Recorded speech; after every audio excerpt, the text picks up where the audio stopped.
Okay, I don't know what number we're up to. I think this is number 8. But I'm really happy to be here with the first female on the show at Active HQ. We've got the logo in the background. I'm going to let you introduce yourself. I'm LIZA Pontone. I'm a chartered financial planner here at Active Financial Planners. Excellent. Thank you very much. How does it feel to be the first woman on the show? Really good. Good. Really good, actually. Yeah. Good. I'm pleased. It's something we've been trying to do for ages. I know I told you when I was here last. Yeah. We're desperate to get more female role models out there for the girls we work with in the charity, but this is a great way of distributing it more broadly. We're quite lucky now that this show's YouTube channel has now been sent to most of the schools in the Tees Valley. So the intention is that they can use this for free in their enterprise lessons or in their careers lessons or anything that they're doing like that. So hopefully, if I can inspire some girls. That's the plan. Well, you've just been inspiring some girls. We've just been talking about it. Yeah, Outward Academy. Yeah. And that was how many? There was due to be 10, but there were 7 in the class at the time. These are girls that have very low self-esteem. Some of them are excluded quite regularly, just for disruption in the class. It could be that they've maybe academically or that they have low self-esteem that way, or I think some of them personally felt that they just weren't good enough. Yeah. So that was your first time doing something like that, wasn't it? As well. It was. It was amazing, and I went in there with notes, and it all went to pot. I thoroughly enjoyed every minute of it. Spoke to them on their level. Just found what their goals and aspirations were, and tried to focus on that and align it to my job role and my past and my history, and how I could maybe help them see that they can do it. So who was your role model then when you were that age? Not saying that you were disruptive or anything like that. I look back, I didn't have any mentor at all. There was teachers that I looked up towards, and I realised at 14, because I was a bit rebellious up to the age of 14, but I suddenly realised, these teachers are there to help me learn. Yeah, for sure. So there was certain teachers, my sports teachers and my art teacher, that could see potential in me, and working closely with them, I suppose, they were far more of a mentor, but I wanted to do it for myself. My parents have always taught me to be self-sufficient. I wanted income. I got myself a paper round. I worked in a cafe. Really didn't like the guy that ran the cafe. He was some local, Greek, so I spoke in Greek most of the time that I didn't even understand. But I got paid at the end of the day. Yeah. Pay that would give me clothing, because that's all I was bothered about. Which I said to the girls at the time was makeup, clothing, music, boys. Really wasn't interested at all in a career. No, typical teenage stuff. Typical teenager. And neither was I, neither are most people. Yeah. I think you get on the ladder first, or you get on the the conveyor belt first for the money. Yeah. Wherever you fall in that category, I've talked about the lad that works for me up in Durham, who I don't know if he watches these. If he is, he's jumped on and he's way ahead of his peers. His peers have got little jobs, weekend jobs, but they're at college. They're getting 30 quid a week EMA. He's getting paid well. Yeah. He's getting good money. Yeah. For a kid at 18, kids, derogatory is not a kid at all. For a young man at 18 years old, that he's doing well, and he's got a career in front of him, and then eventually, I think you plan a career after that, and maybe that's what you did. Yeah. But it's I know it's difficult, and I've talked a lot about aspiration and how that comes from that. I've got to frame this right. Not should come from parents, but tends to come from parents. Yeah.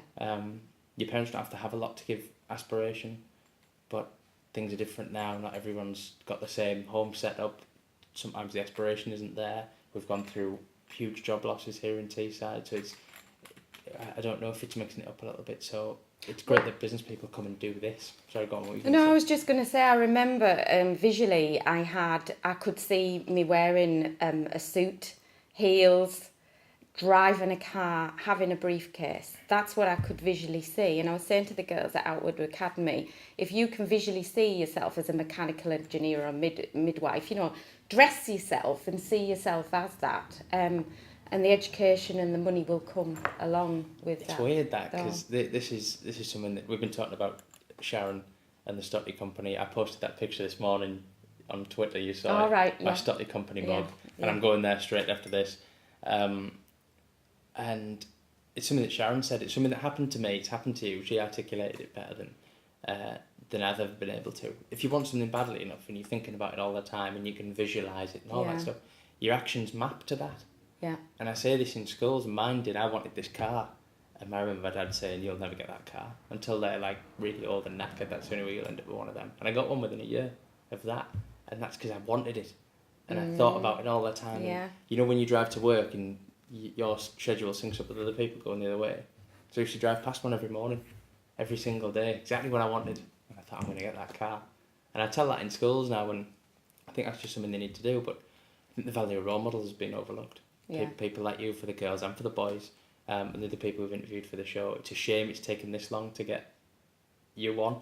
Yeah. For you to come first and be the first female. I know you had something come up a couple of weeks ago. Yeah. But we should have done it in week one. And done it, you know, started doing both. It's difficult, but I'm pleased you're doing it. No, absolutely. So, what about school? How did school go for you? I did get a board rubber thrown at me. I told the girls this actually at Outward Academy.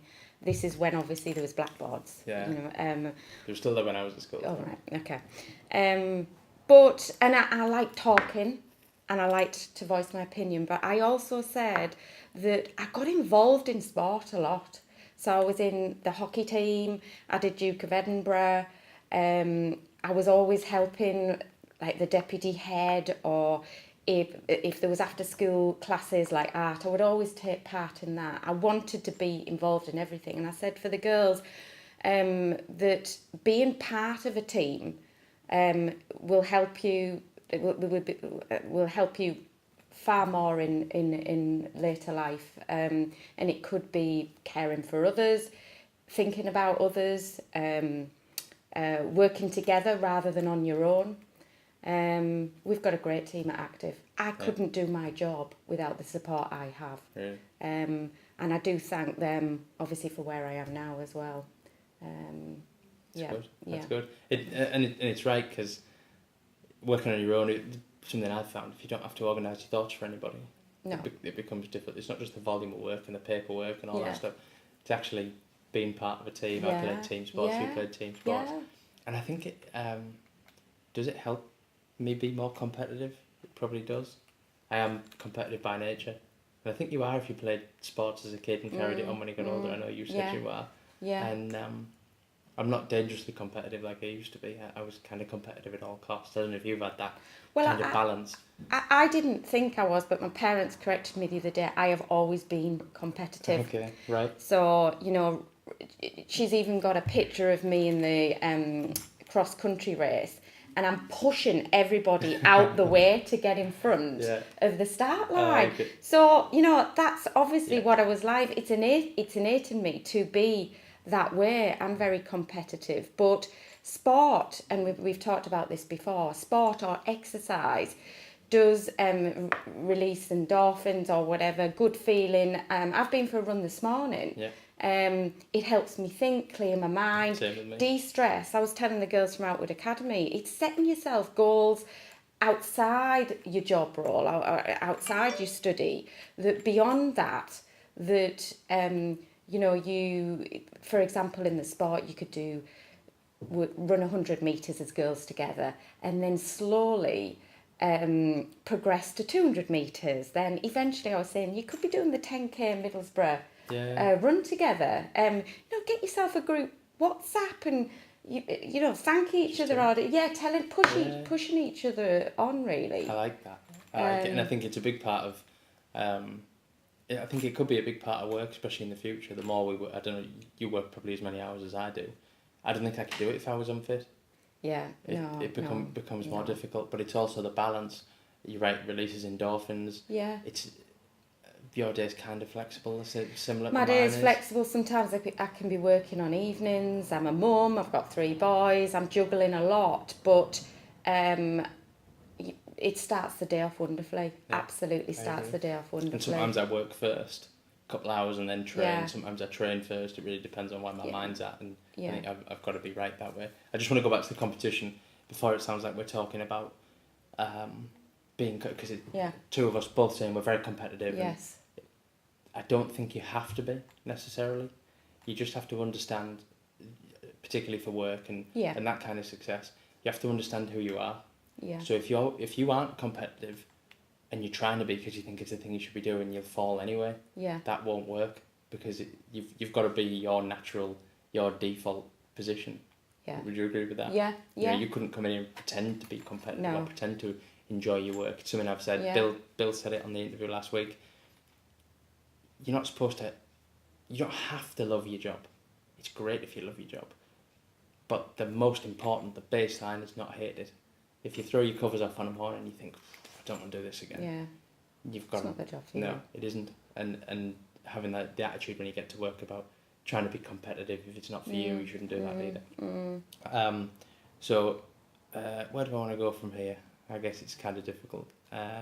Tell me about what you do. Tell me about your job, and then I'm going to try and ask how it is balancing being a mum at the same time. Right, Tell me okay. tell me what you do for a living. Well, just if I start from when I joined Active Financial, because my history has been in banking. Yeah. I was progressed to financial advisor when I was only 23-year-old. Okay. Particularly young, and it was challenging because you're in front of clients that are about to retire, and they're in front of a 23-year-old at the time, and to gain trust and respect for somebody who is going to advise with your retirement pot, for example, was difficult at the time, or seemed difficult, but I managed to do it quite comfortably through excellent training. Yorkshire Bank gave me a good foundation to the person I am today for the service that I give. So I am a financial advisor. I'm now a chartered financial planner through doing a lot more exams and in improving my knowledge in that particular role.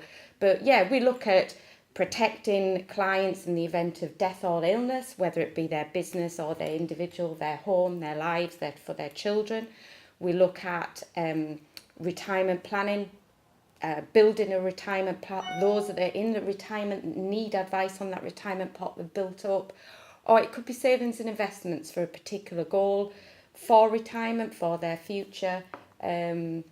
Looking at all the tax advantages available for that particular client, inheritance tax planning being one of them as well. Yeah. And those are the type of clients that I usually see, the high net worth clients that need specific advice in those areas. Yeah. Cool.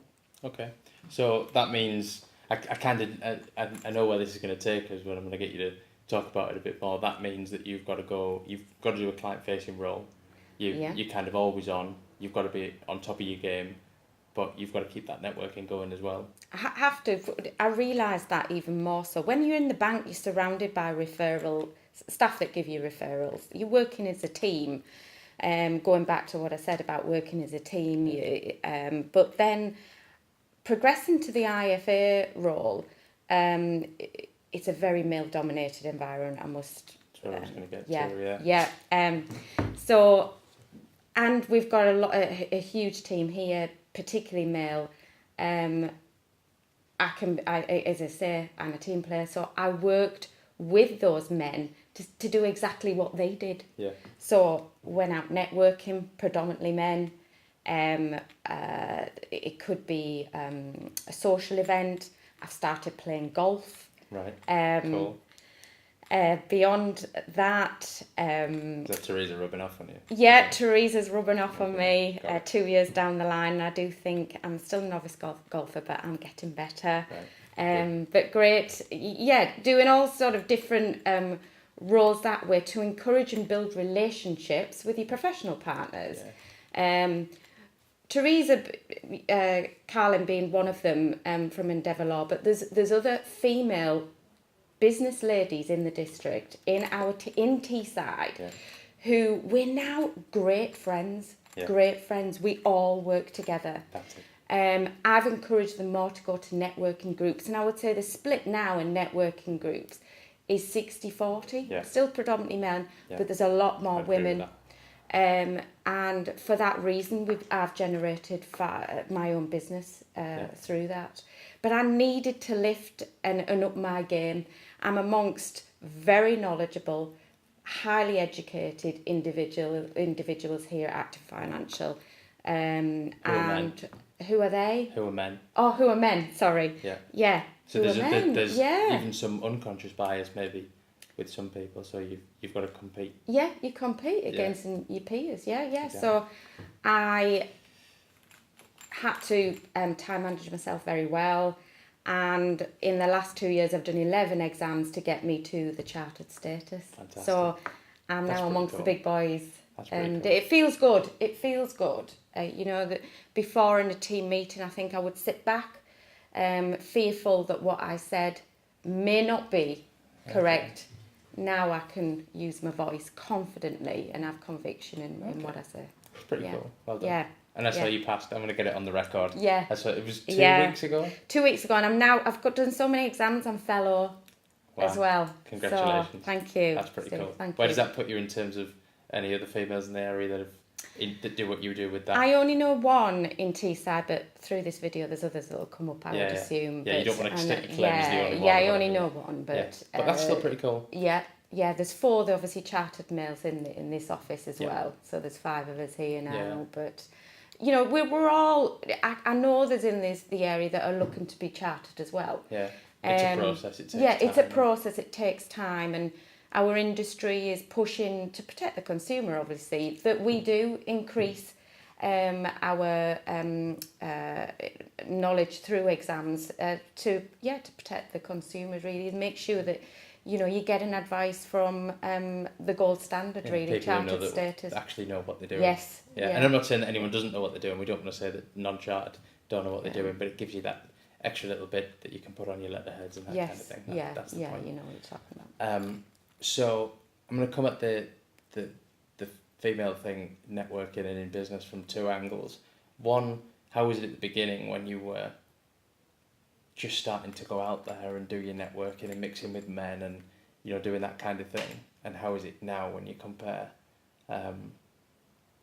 that time difference? Was it daunting at first going out as Absolutely. Yeah, I still think... there wouldn't have been many women at the time doing the same there thing. wasn't. There wasn't at all.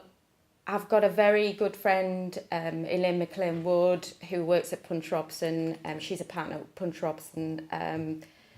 She was already in this network, so she guided me as well, and introduced me to a lot of business connections. Okay. But I still am nervous. I do tend to stick with women, Okay. sorry, and that's the way I am. I know, again, I mentioned Teresa Carlin, she's far more superior than me at that, and she's confident in speaking more to the men. Okay. But I am a girly girl, so I do tend to stick with the women, but that was a gap in the industry. That's kind of what I was going to get to. Yeah, the gap. Was They there needed a female IFA. That's it. So it's kind of a weird balance. I remember we, in a business I used to work for, we won an account, Yeah. and we didn't win it by default. We did very, very good work to get to the position we were in. It was a big account. We were down the last 2, Mm-hmm. and the other people who were trying to win it, because there was a female CFO, Right. put an entirely female account management team on it. Right. That was that was their pitch. Ours was a mix, and it honestly was a mix of ability. Mm-hmm. If you were the right person, whether you're a man or a woman, you were on the team for the account management. Yeah. These people clearly just put a girls' team forward, and the CFO of this business was like, "I'm not having that. There's no way I'm having that." And I remember thinking at the time,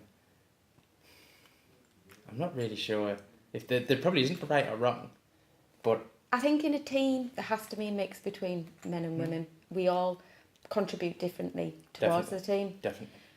Men are very factual. I do think certainly knowledgeable and bring a lot to the team, as are women are knowledgeable, but I also think women have more empathy and the combination between the two, I agree.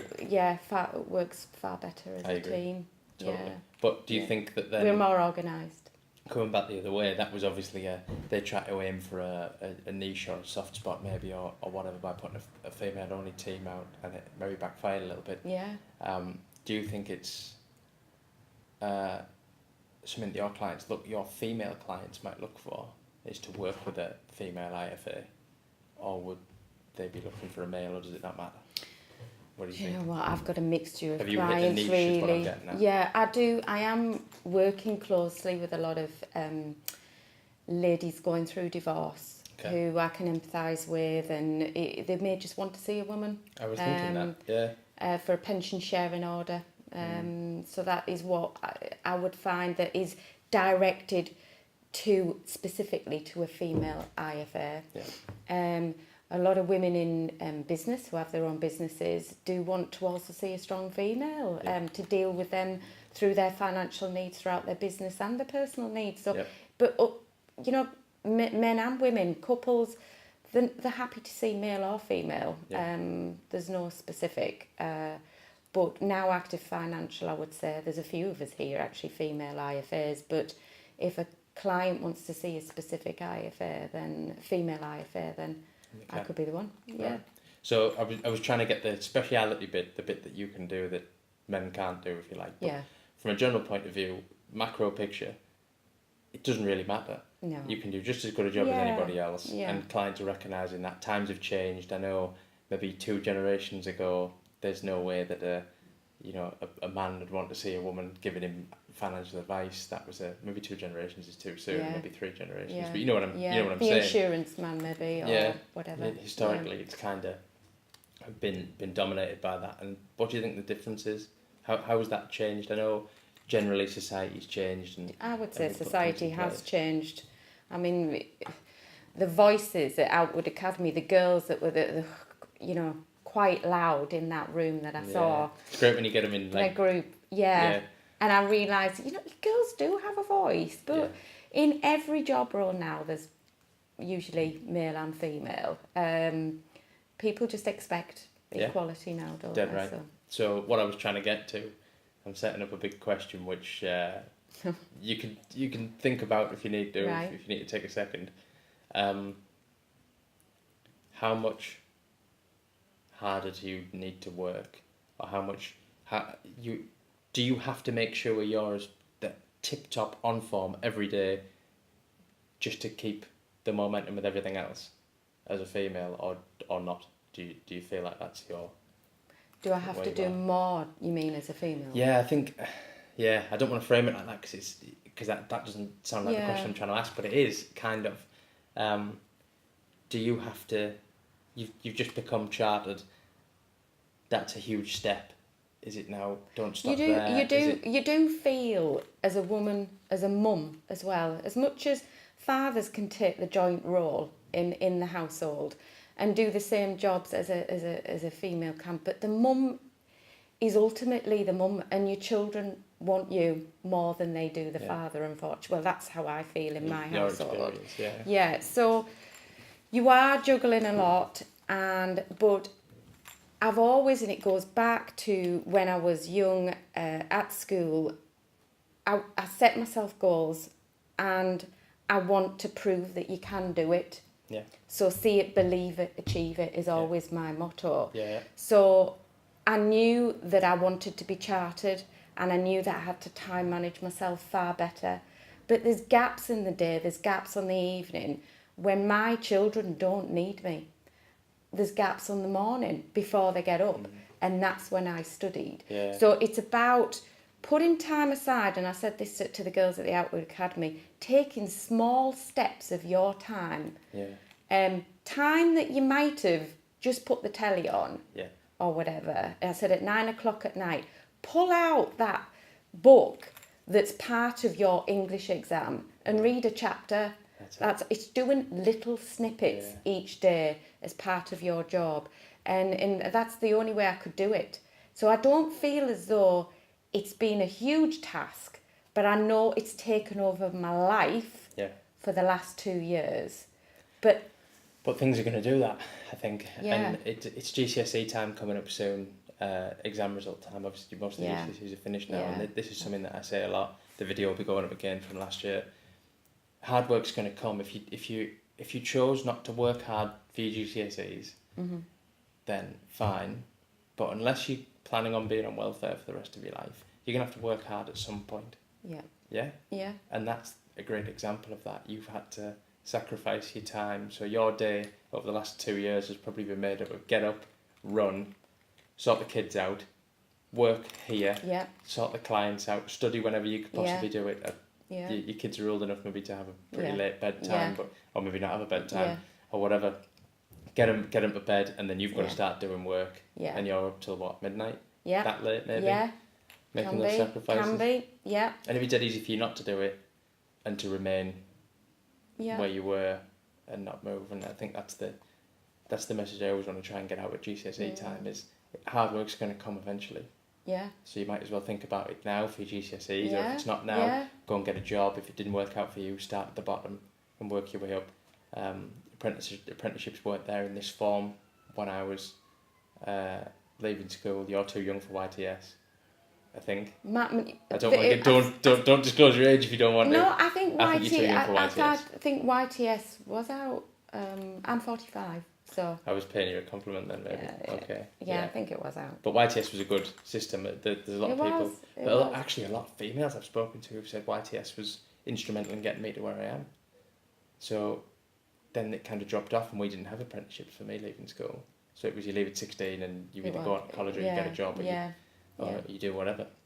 So I went and got a job. Now you've got the apprenticeship route. You have to stay in education until you're 18. I think it's a great idea. Yeah, I think it's really good. I do.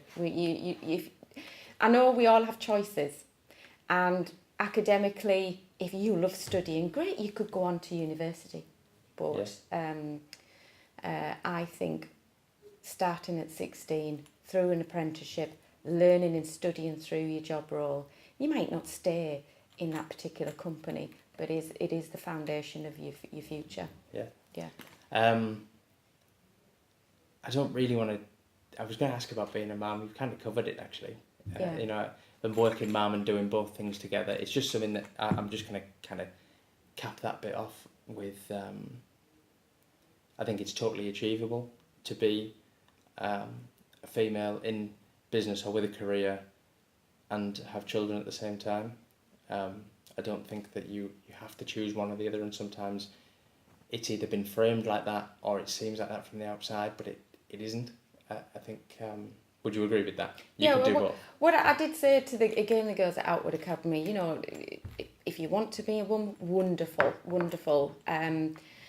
But I did say it's very hard work, very hard work. So choose maybe to have children if you can. Maybe slightly later in life when you're established, when you've got the income to pay for care. Because it's hard work. Yeah. It's very hard work. Yeah. Rewarding, but hard work, That's good. So, cool. So I'm going to go for the last two questions now, if that's all right. God, Try and do them short. Try and do them short and sharp. Of course I'm going to do them. They're on every one. The first one, I get, when I go and do talks with groups of young people, I get them to write down 3 lists. What jobs you're interested in doing, what you want to do, what you like doing outside of school, and what you want out of life. Yeah. So that last one could be, you might want a Range Rover, you might want a plane, you might want a swimming pool in your back garden. And it's interesting to see how those things evolve from 15, 16 to 28 or whatever. What is it that you want right now out of life? What's the thing that you're pursuing? Right now out of life, I feel as though I'm in a wonderful position in my life at the moment. Because if you'd asked me a few weeks ago, I'd say, I just want to be chartered. I just want to be chartered. I've achieved that now. Context is everything. Very happy and comfortable in my life at work and at home as well. Happy children. But there's got to be something you're in pursuit of. Like you were in pursuit of the suit and the makeup and the I would love to upgrade my car. Yeah. And to an S-Line model. That's not extreme, No, is it? not at That's all. not extreme. And Audi have upped the prices of Q5s now so much that it's out my price range at the moment, but I will achieve that. Right. I've told my boys I'll get that. Yeah. I'll get that. You've got one it. day. Yeah. That's it. I'll So get that. that's what you're aspiring towards now. Yeah. That's you. Yeah. Because I think you've always got to have your next Yeah. And it can always be really, really far away, and you might have some things that are closer. You know, Yeah. you might want to buy, I don't know, an industrial estate, for example, and then you've got to do all the steps to get there. That's what I'm getting at. Right. And I think I had a lot of goals when I was younger. When I was really young, when I was 15, 16, I knew exactly what I wanted to do and where I wanted to be. Not necessarily in work, but I just feel like sometimes young people now miss them. Everything's so instant. Everything seems really far away. So it's nice to get context from people who have achieved, have got to the level you say you're comfortable. I have this. I won't say it, but I have a monetary goal of how much I'd like to be earning a year. Yeah. And I'm not far off. Right. And I set that 5 years ago. That's excellent. So yeah, hence I'm in obviously a happy place at the moment. That's awesome. Yeah. That's cool. Now for the hard part. Right. You've got to go straight down the camera. Right. The advice you would give to any 13 to 25-year-old female, I'm going to go female on this one, female job seeker or career seeker right now. So it's quite broad, 13 to 25. You know, they could be still in school, they could have left school, could be leaving university, it's broad. All it is what do you think are the things that they need to be doing, the 2 or 3 headline things that they need to be doing to succeed? Just find, if you have an idea or a job role that you want to be in, research it, look into it, start believing that you can do it, start respecting your teachers, and using your voice more positively.